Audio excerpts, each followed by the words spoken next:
best to do your job, to cover the story. The human side of it is talking to people. You want to hear the stories from them.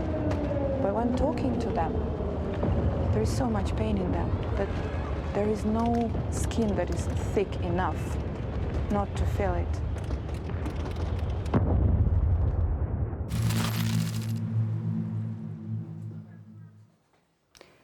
2 years ago, the world watched in shock as Russian forces invaded deep into Ukrainian territory, starting a full-scale invasion that continues to shape the geopolitical landscape of Eastern Europe and across the globe. And since then, millions of Ukrainians have endured unimaginable hardship, displacement, loss of loved ones, and the daily struggle for survival.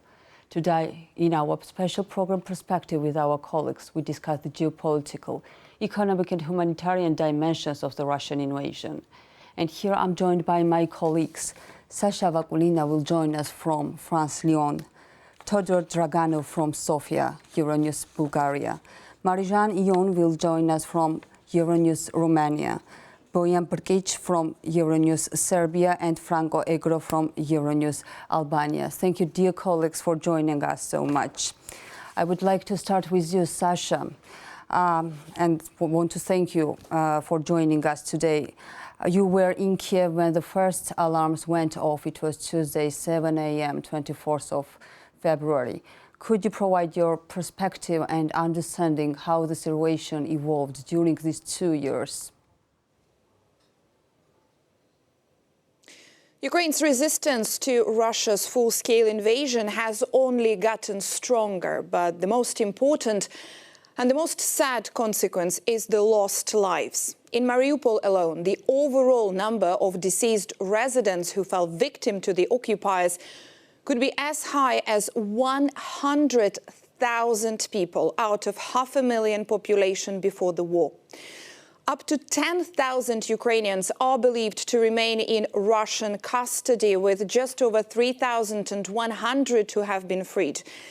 The whole cities have been flattened, like Bakhmut, Mariinka and Avdiivka among the latest.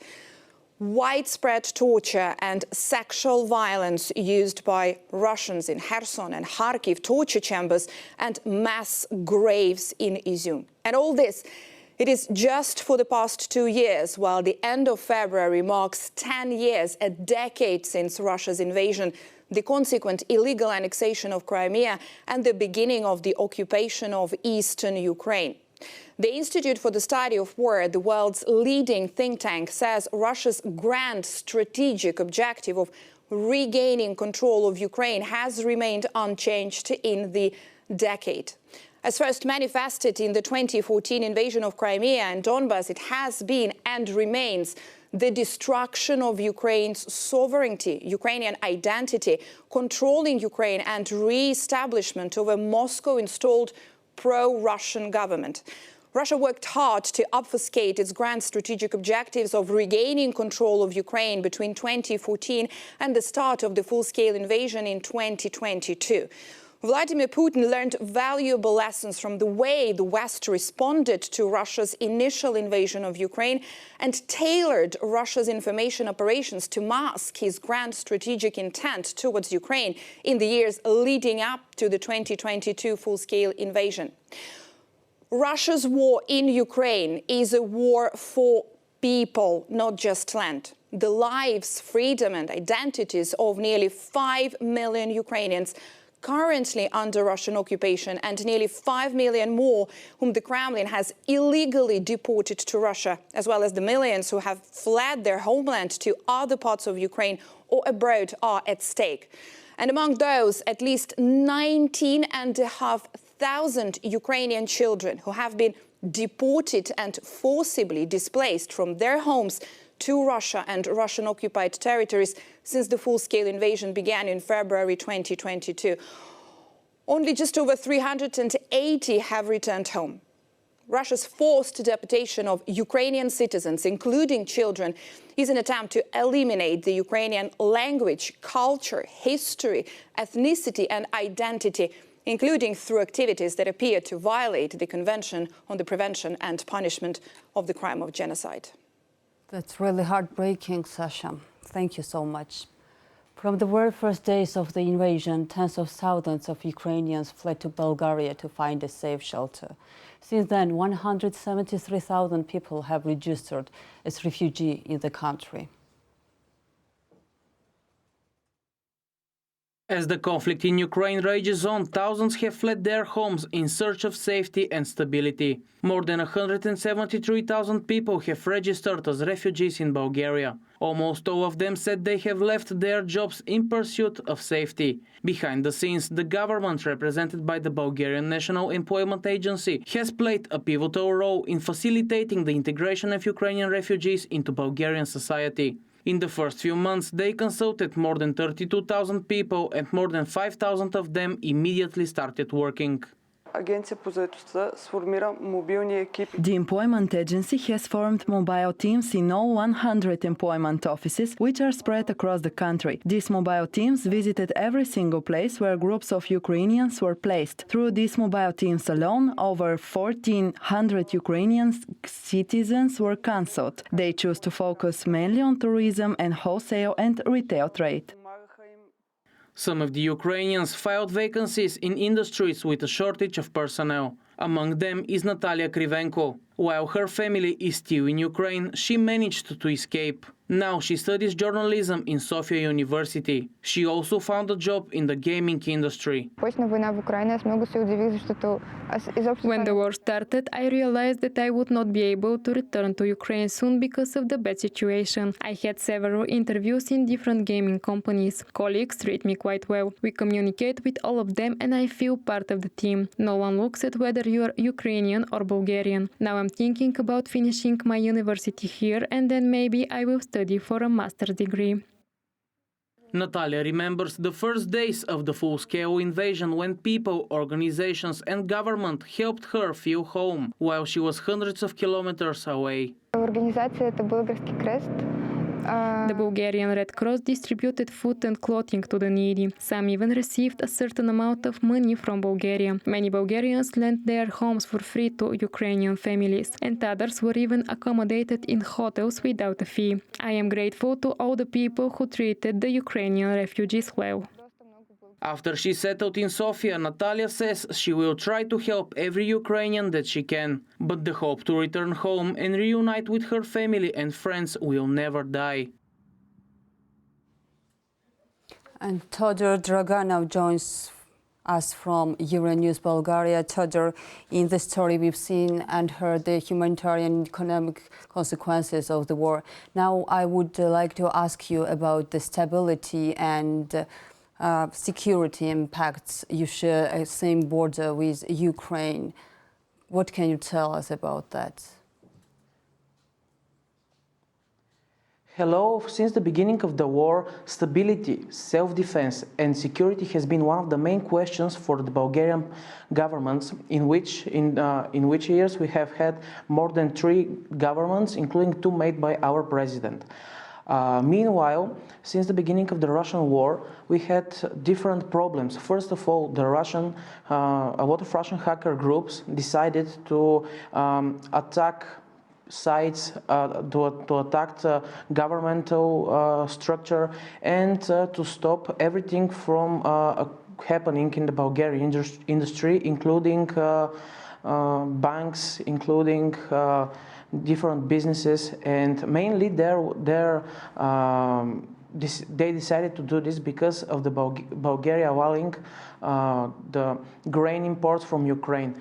There were also numerous incidents in the Black Sea where mines from the battlefields came into Bulgarian territory, and also there was even a drone that washed up at the Bulgarian shore near the village of Tulenovo, which had 82 millimeter mortar equipment in it. It was kind of a very big situation. And after that, we had a few accidents with Russian spies that have infiltrated Bulgarian government structures, including the last one that was a few weeks ago. That was in the main anti-mafia police in police agency in Bulgaria, and there was a man who was actually giving out important information to a Russian politician. After that, we've had another small problems, including people who were actually sent back from Moscow to Bulgaria, including our only correspondent in Moscow. And after that, all of those problems, we have the good side.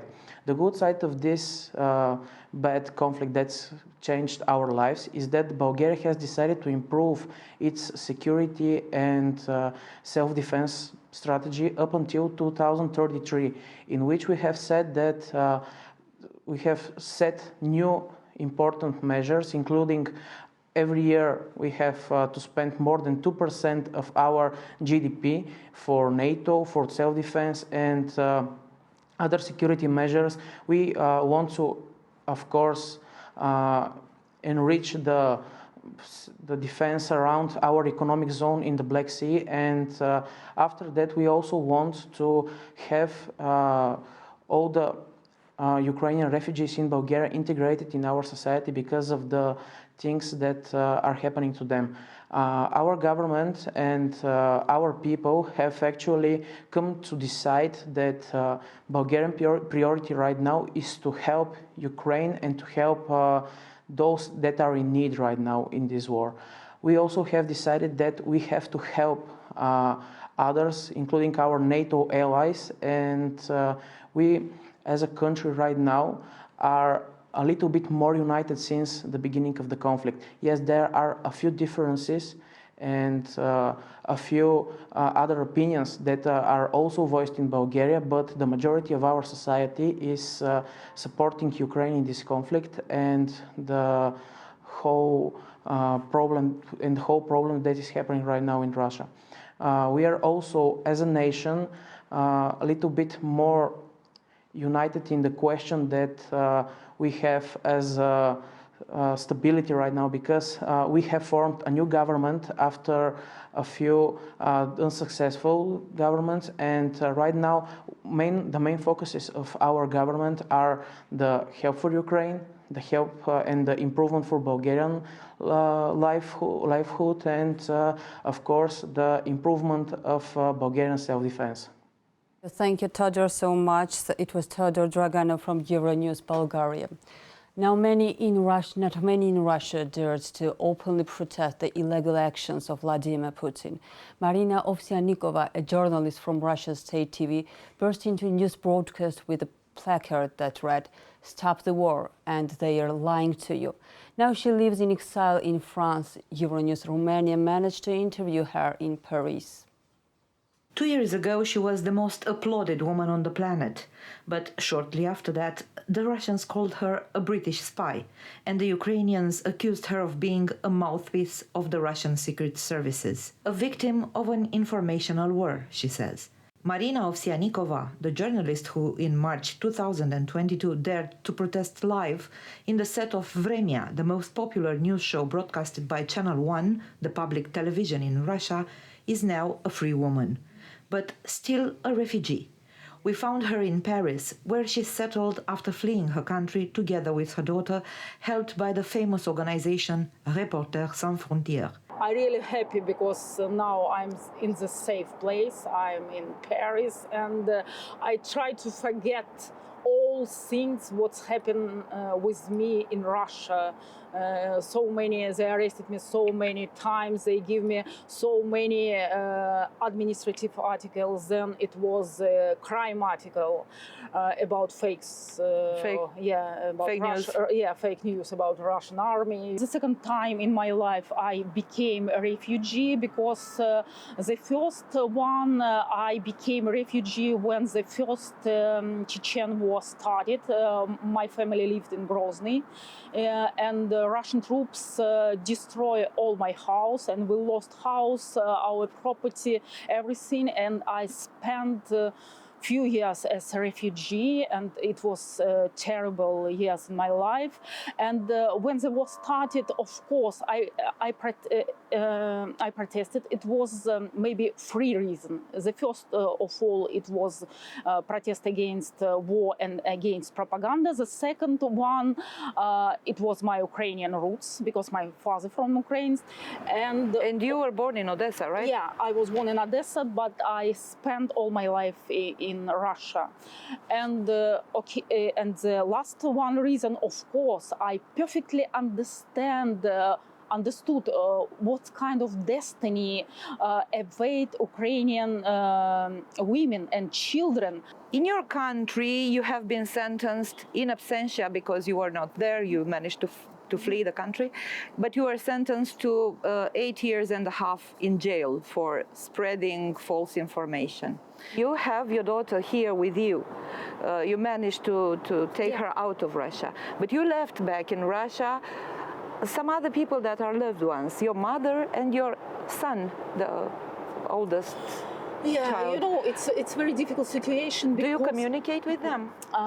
It's very difficult situation because this war destroys so many Russian families. Sometimes mother don't speak with daughter, father don't speak with his son, because they have different views of this war. And my family is the same. My mother, she's the same age with Putin. She supports him a lot. And she said, you are traitor. She stopped to communicate with me, and my son stopped to communicate with me. Marina has big plans for her new life. She is now involved in the production of an international documentary about the freedom of speech and human rights. She is also working with Reporters Sans Frontières to implement the Svoboda project, a dedicated satellite broadcasting service that will provide independent news and information to Russian-speaking audiences. Marijan Ion joins us from Euronews, Romania. Marijan, your respondent said that she is the victim of an informational war. What are the strategies Russia employed in its informational war during these 2 years, and how it impacted Romania? Hello, Nuka, and good evening, everybody. So, my conversation with Marina Ovsyannikova, as well as with other high-profile Russian dissidents during the last couple of weeks, painted a pretty clear picture about the Kremlin propaganda machine. So inside the country there is a situation of, let's say, silencio stampa, because the Russian journalists are not allowed to talk about the massacres. They can't give details about the number of the civilians and of the children killed in Ukraine. And any independent channel that might try to penetrate the media environment of the Russian Federation would be blocked instantly. Of what Marina told me, there is a dissident Russian media hub working in the Netherlands right now. They are strengthening their connections, and they are starting fundraising for independent projects that might ultimately get to the Russian public by means of the Svoboda satellite bouquet, for instance. In the rest of the world, the Russian propaganda uses many other ways to get to the public. For instance, digital guerrilla tactics, such as the disinformation network that the French cyber experts discovered recently. Also, this propaganda is using influential figures in different countries, even politicians, and especially extreme right-wing politicians that already have an ultra-nationalist, ultra-conservatory public discourse, to send messages that would infuriate and would confuse the public. And the final scope of this is to discourage the support for Ukraine in this war, and to plant doubts about the actions of important international actors such as the European Union, NATO, or the United States. And taking into account that this new wave of disinformation is coming on in the run-up for the European parliamentary elections that are due in June, and also other important election rounds around the world, even in Romania, because this year we have parliamentary elections, parliament elections, local elections, and presidential elections. And now I will conclude by saying that maybe you all know, but all these institutions, the European Union, NATO, and the United Nations have emphasized already that disinformation and propaganda represent serious threats to all the democratic countries in this year, 2024. Nuka? Thank you, Marjan, so much. Mobilization and sanctions imposed on Russia urged tens of thousands of Russian citizens to leave their country, some of them protesting the war, some trying to avoid sanctions and military service. Serbia was one of the European destinations for Russian migrants. If you walk through the streets of Novi Sad, the second largest city in Serbia, you will often hear the Russian language. Since the beginning of the invasion of Ukraine, over 150,000 Russians have come to Serbia. Zhenya from Sakhalin, a city in the east of Russia, is also walking the streets of Novi Sad. She left her hometown a few weeks after the start of the war. So when it all started, we felt very bad. We've been crying for a couple of days. And I felt like being in a cage. I feel my, maybe not guilt, but responsibility, because in my name, my country is killing people in neighboring country. Ruskog opozicionara i najglasnijeg kritičara predsjednika Vladimira Putina nije u mrtvačnici, gdje su zvaničnici rekli da će biti. Portparolka ruskog aktiviste Kira Jarviš rekla je da su majka Navalnog i advokat stigli u mrtvačnicu u Salehardu, gradiću nedaleko od zatvora, u kojem je služio 19-godišnju kaznu, ali mrtvačnica bila zatvorena. When we were prepared this conversation, you told me that you were very shaken by Navalny's death. Yes, absolutely shocked. Navalny is actually a kind of a symbol of a protest, a symbol of opposition. He was I still can't say he is a brave person. Zhenya came to Novi Sad with her children, who also attend a Serbian school here. She is employed in the IT sector and can work from home. She likes life in Novi Sad, and the local population has accepted them. And for example, when we were discovering schools where the children could go, on the first day the director introduced us to the teacher, and they allowed my son to stay till the end of the year, even though his documents were not ready. She goes to classical music concerts and dances tango in her spare time. When asked if she would return to Russia one day, she says that she is not sure, primarily because of the future of her children.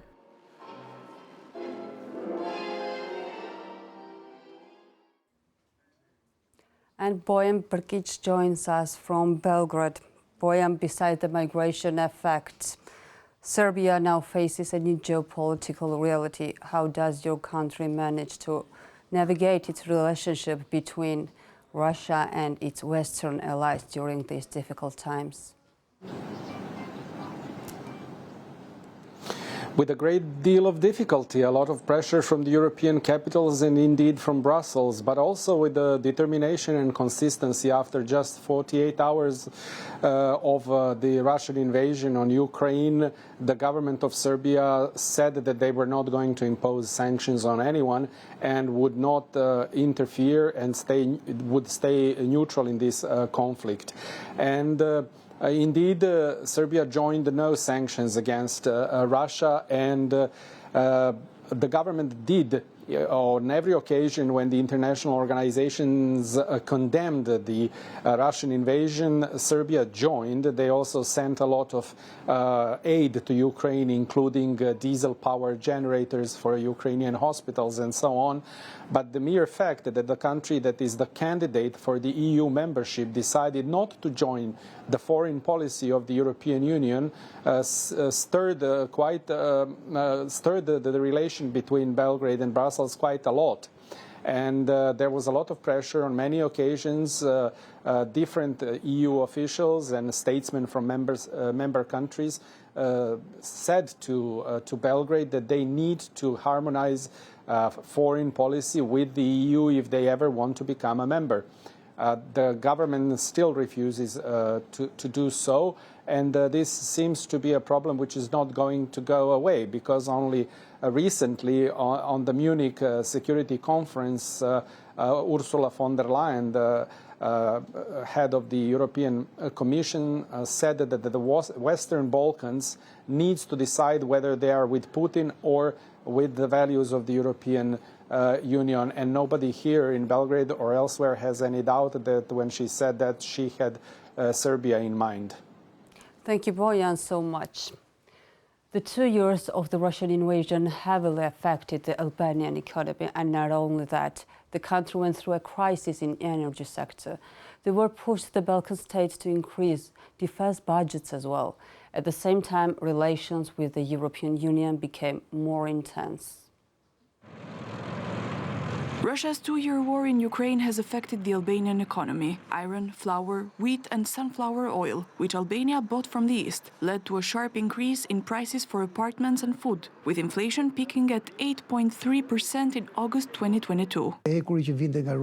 Iron coming from Russia could no longer be used due to sanctions, so the construction sector saw a 40% increase in raw materials. Albania declared a state of emergency in the energy sector in 2022, when electricity prices in markets increased tenfold and the need for imports was high. In 2022, we imported about 400 million euros of energy, or 3 times more than in a normal year. With all this, we also reviewed the energy policy. However, markets have stabilized, and what is discussed more is security. As a NATO member, Albania will spend 50 million euros out of the 7 billion euros it manages in the annual budget. Defense budgets have increased this year, and the government is spending up to 1.8% of the GDP for national security.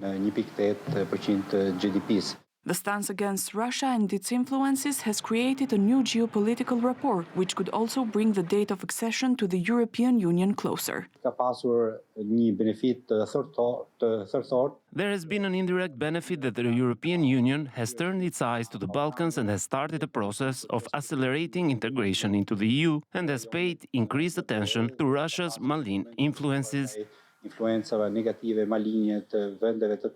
Tirana has held 2 summits over the past 2 years with European leaders, while on February 28th it will hold the 3rd summit dedicated to Ukraine, where President Volodymyr Zelensky will also be present. Franco Egro joins us from Euronews Albania. Franco, I would like to discuss further with you what you called in your story the potential EU accession process acceleration.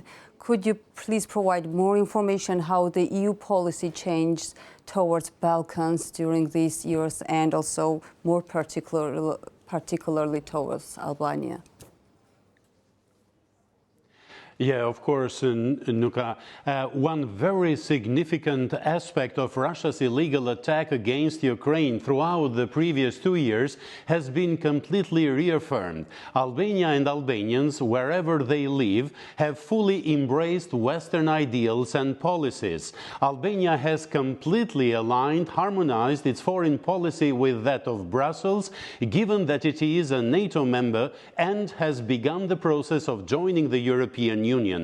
Furthermore, Kuchova, 60 kilometers south of Tirana, will host NATO's newest military aviation base in only a few days. Over the past 2 years, Euronews has covered several key summits, including the presidents and prime ministers of the Western Balkan nations and the European Union that have taken place in Tirana. Anthony Blinken, the US Secretary of State, was recently welcomed to Albania. So regarding politics, there isn't a single Albanian, let alone a political party, that opposes EU integration. But this is only one side of the story, Nuka.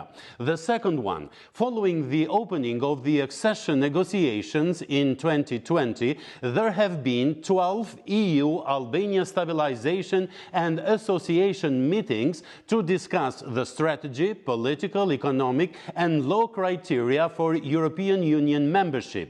Two important elements here, Nuka. The scale of reforms required in Albania and a reluctance among EU countries to welcome new members will make accession within the forecast horizon, which is proposed only a few months ago by Charles Michel to 2030, a bit difficult. But Albanians are encouraged by an increasing political will on both sides to forge a closer partnership. The European Union is keen to hold open the door for accession as a way to counter Russian influence in the Balkans.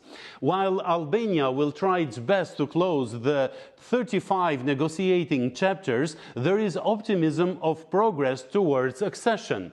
Albania is an attractive destination for investment from European businesses seeking to leverage the comparatively low labor costs and its geographical position in Europe. Furthermore, as Albania becomes more closely associated with the European Union and provided that it makes headway on fighting organized crime and establishing rule of law, the country will benefit even more. That is clear to all of us Albanians here, Nuka. Thank you, Franco, so much. Russia's war has also compelled the EU to view enlargement as geostrategic tool in case of Ukraine, Moldova and Georgia as well. We will further develop this topic with my colleague Leo Siharulidze, but until then I would like to introduce a story from Georgia about a Ukrainian teacher who arrived in Tbilisi immediately after the invasion began. At the 41st Public School of Tbilisi, about 500 Ukrainian children are studying. Inside this institution, one can encounter several teachers who fled the Russian war, including 30-year-old Olga Savchenko. Having resided in Georgia for nearly 2 years, Olga teaches mathematics to Ukrainian children in a Georgian-Ukrainian school. I'm from Crimea, and I was a teenager in 2014 when Russia annexed Crimea. Now my students are teenagers, and their problems are very close to me. I experienced it myself at about the same age. I know what they are going through. I understand what it's like when the war starts. 2 years have already passed, and today I can talk about the war calmly, without fear. I consider it a victory for Ukraine. We have gone through 2 difficult years, but we still look at the future with hope, says Olga. It starts the lesson. All the Ukrainians in this classroom agree that being together has erased the challenges of being away from their homeland. However, the most challenging aspect for them is still being separated from Ukraine. Upon my arrival in Georgia, I learned of my father's death, unable to attend his funeral in Ukraine. Recognizing the value of doing what we know best in times of grief, I chose to teach math at this school, where I strive to help my country by instructing Ukrainian children. Amidst lessons, I often forget I'm in Georgia, feeling a connection to my homeland. Many Ukrainians who sought refuge from the war in Georgia have returned home, and the school reports a decrease in the number of students compared to last year. Leo Siharulidze joins us from our Tbilisi studio. Leo, Georgia also knows the price of Russian occupation very well. We remember how immense and strong the reaction of Georgian people was when the war started. Could you describe those 2 years for Georgia? Nuka, the last 2 years have been full of amazement and the wait for the Russian war in Ukraine. However, at the same time, we should consider the fact that Russians have a history of conflict with Georgia as well. The last 2 years have been full as well of anticipation, and Georgia has taken a big step forwards joining the European Union. However, at the same time, the country and its citizens continue to pay a heavy price in their hearts and minds when it comes to the Russian occupation. In the first 20 years after regaining independence, Georgia has suffered 4 conflicts, and Russia has participated in those conflicts indirectly or directly. So Georgian families understand the pain which the Ukrainian families feel while facing the onslaught of the armed forces of the Russian Federation, being bombarded by missiles or rocket artillery fire on a daily basis. And as a testament to this solidarity, it is a fact that 44 volunteers from Georgia have given their lives in support of Ukrainian statehood. At the same time, the full-scale invasion of Ukraine by Russia has once again reinforced and reinvigorated the support for joining the European Union in Georgia, and this process also has its very specific economic aspects, which include projects such as the Black Sea submarine electricity cable project, which is supposed to connect the Southern Caucasus grid to Europe, and also in parallel to this cable, another fiber optic cable is supposed to be laid, which is in turn gonna improve the internet connectivity between Europe and Southern Caucasus. The political dimension of the integration of Georgia into EU is also dynamic, and one could safely assume that the speed of the integration of Georgia into European Union is largely dependent on the quality of the upcoming elections, the parliamentary elections in Georgia. And for conclusion, if I may add, the positive developments between Georgia and the European Union are undoubtedly a byproduct of the huge geopolitical shifts, which are based on the utmost sacrifice and bravery of the Ukrainian citizens and soldiers. And this gives birth to hope in Georgia that the country will also be able to soon become a full-fledged member of the European Union. Thank you. Thank you, Leo, so much. It was not only in 2022 that Russia started its war with Ukraine. March marked the 10th anniversary of Russia's illegal annexation of Crimea. But it was only 2 years ago a notable shift in the response of the democratic world to the Russian aggression. Now allies raise their voices to make for Russia clear that they will stand by Ukraine as long as it takes in its fight for democracy, sovereignty and freedom. It was a perspective show discussing the 2 years of Russia's invasion, impact on Ukraine and beyond. Thank you for watching. Doing your best to do your job, to cover the story. The human side of it is talking to people. You want to hear the stories from them. But when talking to them, there is so much pain in them that there is no skin that is thick enough not to feel it.